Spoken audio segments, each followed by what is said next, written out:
महिला कांस्टेबल के रूम से ये भाई साहब पकड़े जाते। वीडियो बनाओ, बताओ क्यों आया था यहाँ पे महिला के बैरक में? हमारा नहीं था सर। मरवा दे गोली, मरवा दे गोली, मरवा दे गोली। उस रात इनके साथ कौन सोया हुआ था?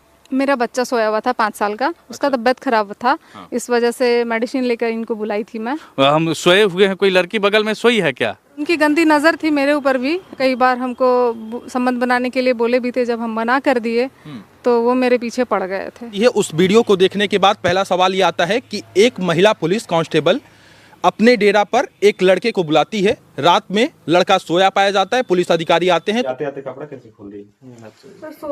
कब आया था?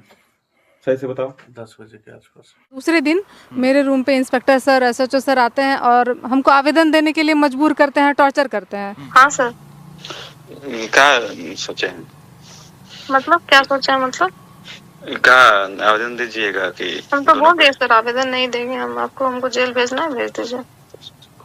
एसपी सर बोल रहे हैं तो आवेदन नहीं दीजिएगा? नहीं देंगे सर।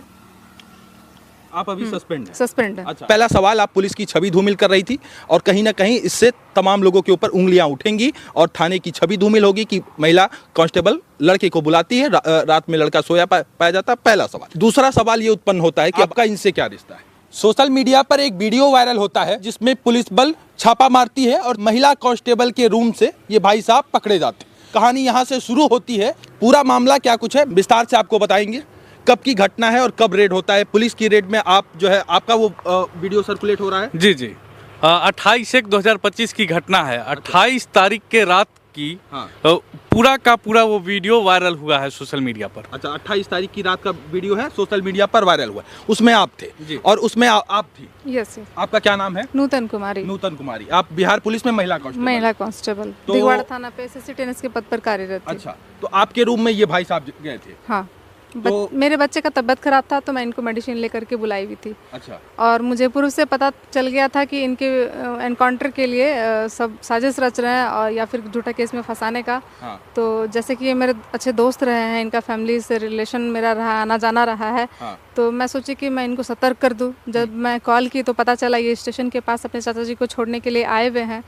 तो मैं बोली कि मेरे बच्चे का भी तबीयत खराब है तो सो आप मेरे पास दवाई लेके चले आइए। अच्छा। जब ये मेरे पास आए तो मैं सारी घटना को बताई इनको कि आप सेफ नहीं है, रात भी बहुत ज़्यादा हो चुकी है और पूर्व में इन पर 17 नंबर ढाला के पास कुछ बदमाशों द्वारा पिस्टल कट्टा वगैरह से हमला भी किया गया था, जिसका लाइव वीडियो इनके चैनल मीडिया बिहार नंबर 1 पर है। अच्छा, तो यानी आप ये कह रही हैं कि ये आपके दोस्त हैं, रात को जाते हैं, आप बुलाई थी और इनका इनकाउंटर करने का आपको डर था, इनको जान की साजिश की जा रही थी। साजिश कौन कर रहा था? थानाध्यक्ष। थानाध्यक्ष यानी आपका अधिकारी, यानी थाना का जो प्रभारी था वो इस तरीके का साजिश कर रहा था। वो इस तरीके का साजिश क्यों करेगा?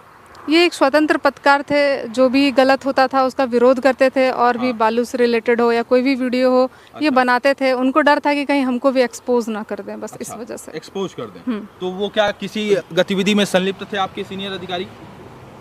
ये तो मुझे नहीं पता। और उनकी गंदी नज़र थी मेरे ऊपर भी, बहुत गंदी नज़र से देखते भी थे।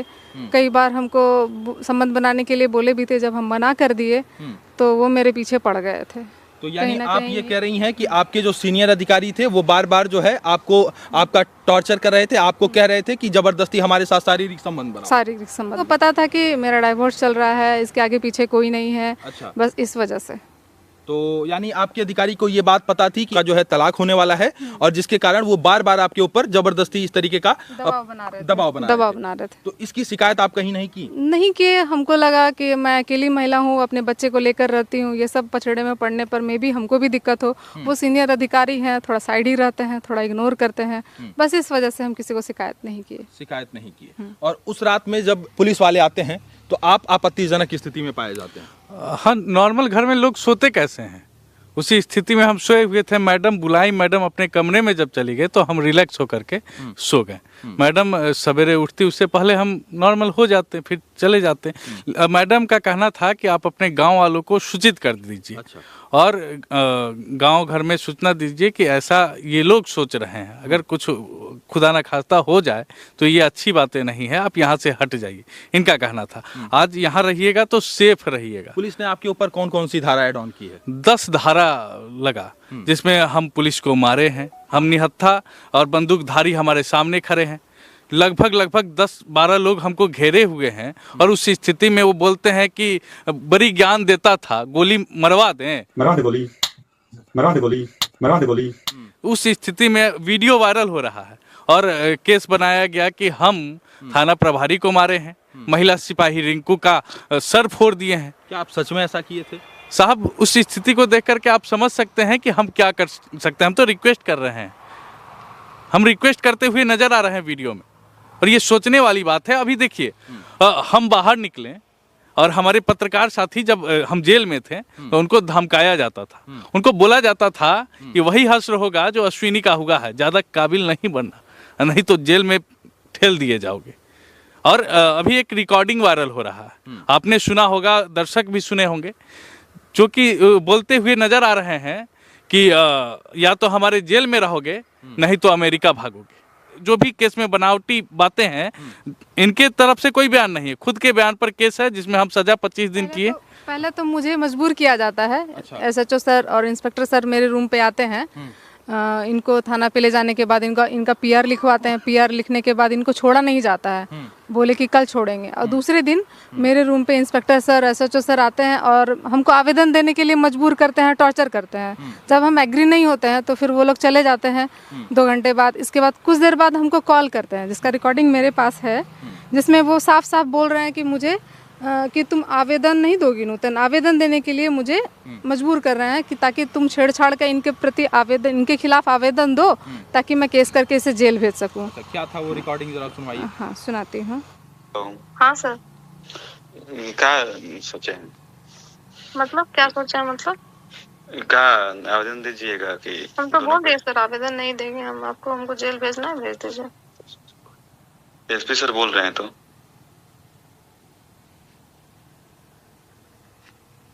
आवेदन नहीं दीजिएगा? नहीं देंगे सर। जब हम एग्री नहीं हुए तो सेल्फ के स्टेटमेंट पे हमको विक्टिम बनाते हुए केस दर्ज कर दिए, जबकि इस केस में 164 का बयान भी होना चाहिए, मेरा भी बयान लेना चाहिए। मेरा बयान नहीं हुआ ना, मेरा स्टेटमेंट मांगा गया हमसे। बहुत कोई कहेंगे कि ये लोग झूठ बोल रहे हैं, तो हम प्रमाणित करके बता देंगे कि कैसे प्रभारी महोदय गलत हैं और हम सही हैं कि नहीं सही हैं। इसको हम लोग बताएंगे तब नहीं मानेंगे, हम जानते हैं कि हम क्या किए हैं। अच्छा, आपको हम बताना चाहेंगे, हमारे पत्रकार साथी 25 दिन के बाद हम जब जेल से रिहा हुए तो वो अपना खुशी जाहिर करते हुए एक स्टेटस लगाया, हमारे साथ पकवान खा रहे हैं, और उसमें लिखे हैं कि साजिश के जंजीरों को तोड़कर मीडिया बिहार नंबर 1 के संस्थापक हमारे हीरो शेर दिल पत्रकार अश्विनी प्रताप सिंह बाहर आ चुके हैं। शेर की तरह दहाड़ने, इस प्रकार का शब्द का प्रयोग किए। उसमें लिखे हैं कि फंसाना आसान है मगर फंसा कर रखना मुश्किल है। तो इन चीज़ों के लिए उनका साहब का एक कॉल आता है तुरंत बाद, जब राहुल का स्टेटस देखते हैं। राहुल हमारा पत्रकार साथी है, यूट्यूबर है, तो जो कॉल आया उसका रिकॉर्डिंग जरा सुनिए और फिर बताइए कि ये साहब जो अंकित कुमार सिंह हैं, ये किस मंशा के लोग हैं और क्या सोचने वाले लोग हैं। हेलो जी सर, बोलिए ना। जी नमस्कार। नमस्कार सर, बोलिए। अरे आप तो साजिश के तहत बता रहे हैं। क्या चीज? कि अश्वनी को साजिश के तहत जेल भेज दिया गया। सर मेरे पास आया, हम लगा दिए, हमारा काम। तो लगाइएगा तो चल जाइएगा भीतर, आप साहब को बता दे रहे हैं। अच्छा, हाँ नहीं सर, मेरे पास फोटो आया है। अरे अरे सुनो ना बाबू, सुन लो, ये बच्चा हो, खुद को उतना ही जितना फुदफुदाओ। हाँ हाँ, क्या साजिश हुआ था तुम बता सकता है? नहीं सर, हमको तो जानकारी नहीं है सर कुछ। अरे हमको ऑर्डर दिए थे SSP सर। क्या साजिश हुआ था? स्क्रीनशॉट ले लिया, उसी पर तुम पे IT एक्ट कर देंगे ना, तुरंत चल जाएगा भीतर। अब फुदफुदाओ उतना होश में रह के, तुमको वार्निंग समझो या कुछ भी समझो, सर ऐसा उठा के तुमको डाल देंगे, कल का कल उठा लेंगे, तू समझा? सर ऐसा कोई बात नहीं है सर, जैसा बात। अरे सुन ना, सुन तुम्हारी बात सुन बाबू, बच्चा हो, बच्चा की तरह रहो, जिंदगी जियो, अब फलो फुलाओ, पुलिस से दुश्मनी नहीं लो, साजिश फाजिश ये सब शब्द बंद करो। एविडेंस तुम्हारे पास है तो बोलो हमारे पास। सर आप बोलिएगा तो सर उसको हम हटा देंगे, उसमें कोई बड़ी बात नहीं सर। मेरे पास आया, ले लिए हैं वो सर ले लिया सर। अच्छा है सर, अच्छा किया है, लेकिन सर आप बोलिएगा तो हटा सकते हैं उसको। तुमको कहे हैं कॉल कि उतना ही फुदफुदाओ जितना कि पांख बचा रहे के उड़ने के लिए। सर ऐसा कोई गलती नहीं है हमारी तरफ से। गलती नहीं है, इसी पर अभी सेल्फ रिकॉर्डेड पे हम FIR दर्ज करेंगे, अभी का अभी जहाँ पे वहाँ से टांग लेंगे। बोलो, करके दिखा दे हम 2 मिनट में। इनके लिए संविधान नहीं है और उनको उसके 1 घंटे के बाद उठाकर ले गए। और उठाएं कैसे? तो घर का गेट तोड़ करके। कैसे क्रिमिनल के घर में छापेमारी होता है, कैसे एक क्रिमिनल के घर को घेर लिया जाता है, पूरे घर को घेर लिया गया प्रशासन आपके महकमा। साथी का मार पिटाई भी हुआ है। मार पिटाई उनको इस तरीका से मारा गया कि शरीर में चाबी घोंप दिया गया अलग अलग जगह पे। वो समझ लीजिए कि अचेत स्थिति में था, उसको दिघवारा सदर में भर्ती किया गया। उनको डर लग गया कि ये नहीं गया, बेहोश था 3 घंटा 4 घंटा। गुनाह बस इतना था कि आपका साथ दे रहा था वो। गुनाह बस इतना था कि साथ दिया और हमारा स्टेटस हमारे साथ फोटो लगा दिया। ये घटना बिहार की है।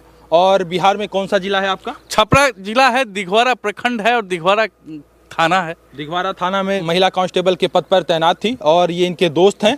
और जो है रात में छापामारी करती है पुलिस उसके बाद वीडियो बनाती है। वीडियो बनाने के बाद इनको जेल भेज देती है और इनको जो है कहा जाता है कि जबरदस्ती आप निलंबित भी कर दिया जाता है। मुझे आप अभी सस्पेंड सस्पेंड है। अच्छा, तो अभी मैडम जो है, मैडम को सस्पेंड कर दिया गया है और आपसे कहा गया कि आप जबरदस्ती इनको आवेदन दीजिए कि ये छेड़छाड़ कर रहे थे आप। अच्छा, एक आरोप आपके ऊपर और भी लगा, क्या सच में आप महिला बैरक में घुसे थे उस रात में जिस दिन छापेमारी हुई थी? पुलिस आपको गिरफ्तार करती है, पुलिस आपको पकड़ती है, जिसमें आपका ये बनियान आप नहीं पहने रहते। क्या उस दिन आप महिला बैरक में घुसे हुए थे? इसका उद्भेदन मैडम ज़्यादा बेहतर से कर सकते हैं, क्योंकि मैडम का डेरा है और मैं सरकारी बैरक तो नहीं है, उसमें कोई और लड़की तो दिखी भी नहीं हमको। हम सोए हुए हैं, कोई लड़की बगल में सोई है क्या? कोई दिख रही है क्या? मैडम तो बीच बचाव करते हुए ये बोल दी कि हम लोग शादी करने वाले हैं। साहब रुक गए। क्यों आया थे बताओ, हम लोग शादी करने वाले हैं। नहीं तो हमको कोई ना, आर्म्स एक्ट जो राहुल पे लगा है वो भी एक्ट हमारे ऊपर लगता 10 धारा लगा है। महिला बैरक में क्या आप इन्हें महिला बैरक में बुलाई थी रात को? नहीं, वो महिला बैरक नहीं है, वो मेरा पर्सनल डेरा था। अच्छा। CCTNS पर कार्यरत थी, जिस वजह से मेरा हाउस रेंट भी कटता है, मैं पे करती हूँ इस चीज़ के लिए। तो बाकी और लड़कियां वहाँ पर नहीं रहती, मैं अकेले रह रही थी वहाँ पर। अच्छा, तो आप वो अकेली थी? हाँ, वो सरकारी डेरा था मेरा। तो यानी वो महिला बैरक नहीं? महिला बैरक नहीं था। और कब की घटना है, कितने बजे रात की? ये 2:30 बजे की रात की, 28 तारीख की रात में 2:30 बजे, यानी 29 तारीख के भोर की घटना है ये। अच्छा, तो वीडियो बनाया गया उनके द्वारा? SHO के द्वारा वीडियो बनाया गया। हाँ। हम लोग अपोज भी किए, मना भी किए, सारा चीज़ तो सिचुएशन आप लोग के सामने है कि सर प्लीज़ मत बनाइए ऐसा वीडियो, ऐसा कुछ भी नहीं है। लेकिन वो माने नहीं, बोले कि मेरे तक ही वीडियो रहेगा। लेकिन फिर बाद में जब उनकी बातों को मैंने नहीं माना तो वो वीडियो को वायरल किए। कौन सी बात आप नहीं मानी? वही कि आपके साथ जो है, आपके साथ शारीरिक संबंध नहीं, बनाना पहले था? तो आवेदन वाली बात, आवेदन अगर नहीं दिए इस वजह से वो हाँ। सारी चीज़ों को वायरल किए। तो ये कब से जो है आपको आपके सीनियर अधिकारी प्रताड़ित कर रहे थे? तो आप इसकी कंप्लेन जो है कप्तान को क्यों नहीं दी? कप्तान को आपको बताना चाहिए था, SP साहब के पास सूचना पहुंचानी चाहिए थी कि हमारा सीनियर अधिकारी हमारे ऊपर गंदी निगाह रखता है और कहता है कि हमारे साथ शारीरिक संबंध बनाओ, नहीं तो तुमको इस तरीके से झूठे मामले में फंसाएंगे। तो ये बात पहले क्यों नहीं आप बताइए? पहले तो मैं पहले से सिचुएशन से घिरी हुई थी। हाँ। मेरा डाइवोर्स चल रहा है, मेरे हस्बैंड के द्वारा भी मुझे 2-3 बार 4 बार टॉर्चर किया जा रहा था। मतलब थाना पे आके नाटक कर रहे थे, वो परेशान कर रहे थे। तो मैं सोची कि मैं एक तो पहले से परेशान हूँ, छोटी मोटी बड़ी बात है, लेकिन वो बोल रहे थे ऑरली मैंने मना भी कर दिया था। तो मुझे नहीं पता था कि ये बात इतनी बढ़ जाएगी। उस रात इनके साथ कौन सोया हुआ था? मेरा बच्चा सोया हुआ था 5 साल का, उसका तबीयत खराब था। हाँ। इस वजह से मेडिसिन लेकर इनको बुलाई थी मैं। हाँ।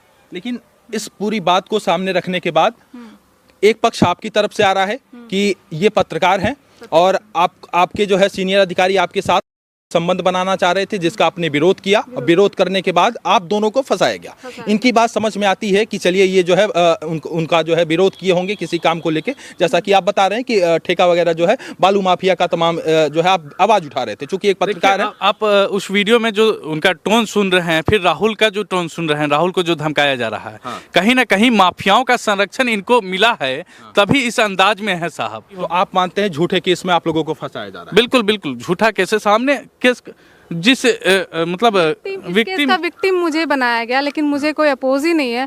तो फिर ये केस कैसा, केस क्यों? आपकी वीडियो देखने के बाद, आपका वीडियो जब सोशल मीडिया पर वायरल होता है, उस टाइम पे आप लोगों का कोई पक्ष नहीं आता है। उस टाइम पे वीडियो सर्कुलेट होने के बाद, उस वीडियो को देखने के बाद पहला सवाल ये आता है कि एक महिला पुलिस कांस्टेबल अपने डेरा पर एक लड़के को बुलाती है, रात में लड़का सोया पाया जाता है, पुलिस अधिकारी आते हैं, तो वहाँ पर सवाल नंबर 1 उत्पन्न होता है कि वो महिला जो जिस महिला के डेरा पे पाया गया, यानी आप कहीं ना कहीं जो है गलत की है, पुलिस की छवि बर्बाद की है। पहला सवाल सुनिएगा, मेरी बात पूरी सुन लीजिए। पहला सवाल, आप पुलिस की छवि धूमिल कर रही थी और कहीं ना कहीं इससे तमाम लोगों के ऊपर उंगलियां उठेंगी और थाने की छवि धूमिल होगी कि महिला कांस्टेबल लड़के को बुलाती है, रात में लड़का सोया पाया जाता है। पहला सवाल। दूसरा सवाल ये उत्पन्न होता है कि आपका इनसे क्या रिश्ता है? फ्रेंडशिप, दोस्ती का रिश्ता है। अच्छा। मेरा इनके घर आना जाना मेरे बच्चे के साथ होता रहता था। फैमिली रिलेशन इसको बोल सकते हैं। अच्छा, फैमिली रिलेशन। और आज से नहीं, इनके भाई साहब चाहे जो भी हैं, अच्छा। सब कोई जुड़े हुए हैं। ऐसा नहीं है कि नहीं जुड़े हुए हैं लोग। तो आप इन्हें दोस्त मानते हैं? दोस्त एक पारिवारिक सदस्य के तौर पे मानते हैं हम। एक पारिवारिक सदस्य के तौर पे मानते हैं। और आप दोनों किसी आपत्तिजनक स्थिति में नहीं थे। मैडम नहीं तो थे। दूसरे कमरा में थी। मैडम दूसरे कमरा में रात दूसरे कमरे। मैडम की स्थिति। अच्छा, एक बात बताइए, छापेमारी होता है, मान लीजिए गेट तोड़ता, चाहे जो भी चीज, गेट खुलवाए, चाहे जैसे भी, हम सोए हुए हैं, हमको जगा दिया, जगा करके सीधा कहता है हमको ज्ञान देता है, गोली मरवा दे। तो ये सब चीज़ों से समझ में साफ आ रही है कि वो साजिश किया है। और उसके बाद एक केस किया, केस में ये बयान भी नहीं दे रही है, अपने बयान पर केस, और 25 दिन हम सजा भी काट लिए। आप लोग मानते हैं कि आप निर्दोष हैं? बिल्कुल निर्दोष है। निर्दोष हैं। आपको फंसाया जा रहा है। बिल्कुल वर्दी का गलत इस्तेमाल किया जा रहा है। वर्दी का गलत इस्तेमाल किया जा रहा है। एक सवाल आपसे और करेंगे, क्या उस रात जिस अवस्था में आप पाए गए, महिला पुलिस के इनके जो है रूम के डेरा के पास में आप पाए गए, वो स्थिति आपको आपत्तिजनक नहीं लग रही है कि कहीं ना कहीं इससे पुलिस की छवि धूमिल हो रही है?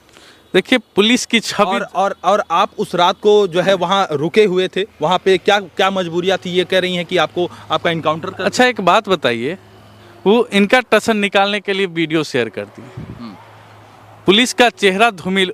इतना नहीं सोचे कि उसमें हम ये बोले हैं कि गोली मरवा दें, वो बस इनसे दुश्मनी निकालने के लिए वीडियो को शेयर कर दी। देखिए, मिला क्यों आया था यहाँ पे महिला के बैरक में? हमारा नहीं था सर। मरवा दे गोली। क्या लगता है कि आपको न्याय मिल पाएगा? आपको? मुझे न्याय व्यवस्था पे पूरा भरोसा है, विश्वास है कि मुझे न्याय मिलेगा। और क्या कारण आन पड़ी कि ये तमाम बातें आपको आज सोशल मीडिया और मीडिया के बीच में रखना पड़ रहा है, और आपको अपने डिपार्टमेंट पर भरोसा नहीं है? इस वीडियो को देखने के बाद ये भी सवाल खड़ा करेंगे लोग कि आप जो है पुलिस की छवि धूमिल कर रही हैं। आपको जाना चाहिए पुलिस की छवि मैं कैसे धूमिल कर रही हूँ? एक तो प्राइवेट रूम का वीडियो उनको बनाना नहीं चाहिए। अगर बनाए थे तो सीनियर अधिकारी को प्रस्तुत करते, इस चीज़ को वायरल नहीं करना चाहिए था। वायरल उन्होंने किया, उनके द्वारा ही मीडिया पर दिया गया, वरीय पदाधिकारी को दिया गया, सब जगह सर्कुलेट किया गया, सभी ग्रुप, व्हाट्सएप ग्रुप, सब जगह सर्कुलेट थानाध्यक्ष के द्वारा ही किया गया। अभी कोई धमकी भी आ रही है थानाध्यक्ष के द्वारा? मुझे कंटिन्यूअसली फॉलो भी किया जा रहा था, जिस वजह से मैं परेशान थी, कहीं मेरा बच्चा मुझसे ना छिन जाए, मैं खतरे में ना पड़ जाऊँ। इस वजह से मैं काउंटिंग के लिए भी पुलिस लाइन नहीं जा पा रही हूँ। ये वीडियो यदि आपके सीनियर अधिकारी तक जा रहा हो तो क्या कुछ कहेंगी? किस प्रकार का गुहार लगाएंगे अपने सीनियर अधिकारी से, कप्तान से, और कप्तान के ऊपर के अधिकारी के? उन्होंने कहा था वीडियो में एसएसपी साहब का आदेश था।